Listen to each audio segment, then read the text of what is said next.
কিছু সত্য কথা জেনে রাখুন, কাজে লাগতে পারে। ১. মাগরিবের আজানের সময় পুকুর পাড়, বাঁশঝাড়, তালগাছ, সুপারি গাছ, বাসার ছাদ অথবা অন্ধকারের রুমে থাকবেন না। অস্বাভাবিক কিছু দেখে ফেলতে পারেন।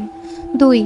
গভীর রাতে একা রাস্তার হাঁটার সময় যদি দেখেন কালো কুকুর বা কালো বিড়াল আপনার বাম পাশ থেকে আপনাকে ক্রস করার চেষ্টা করছে, তবে এটাকে কখনোই বাম দিক দিয়ে ক্রস করতে দেবেন না, আপনার ক্ষতি হতে পারে। ৩. চার রাস্তার মোড়ে গভীর রাতে একা দাঁড়াবেন না। আপনি ভুল পথে যেতে পারেন, অর্থাৎ আপনাকে ভুল পথে নিয়ে যাওয়া হতে পারে। ৪. যদি দেখেন বাঁশঝাড়ের কোনো একটি বাঁশ কোনো কারণ ছাড়াই নিচু হয়ে আছে, তবে ওই বাঁশের ওপর দিয়ে যাওয়ার চেষ্টাও করবেন না, আপনার ক্ষতি হতে পারে। ৫. আপনি রাতের বেলা কোনো লোকের পেছনে যদি অনেকগুলো কুকুর লাইন বেঁধে যেতে দেখেন, তবে ভুলেও ওই পথে যাবেন না, কারণ লোকের পেছনে কুকুর ঘোরার ব্যাপারটা অনেক খারাপ কিছু নির্দেশ করে। ৬. ঘুম ভাঙার পর যদি আপনার মনে হয় রুমে অদৃশ্য কেউ একজন আছে, তবে সাহসিকতার সাথে বিষয়টা অবহেলা করুন আর চুপচাপ রুম থেকে বেরিয়ে যান। ৭.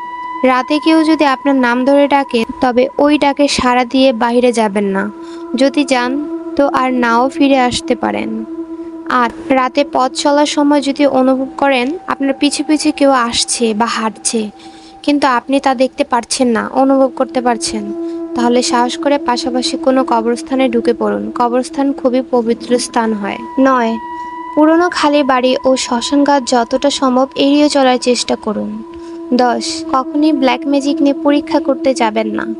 আপনি কি করছেন তা বোঝার আগেই আপনার অপূরণীয় ক্ষতি হয়ে যেতে পারে। ১১. রাতের বেলা কখনোই মাজারের সাইড দিয়ে ফুল সাউন্ডে গান বাজিয়ে গাড়ি চালাবেন না, দুর্ঘটনা হতে পারে। আশা করি কথাগুলো আপনার মস্তিষ্কে গেঁথে রাখবেন। কথাগুলো অন্তত স্বাভাবিক অস্বাভাবিক মনে হলে কিছু করার নেই, কারণ অনেকেই এই বিষয়গুলো নিয়ে প্রত্যক্ষ করেছেন।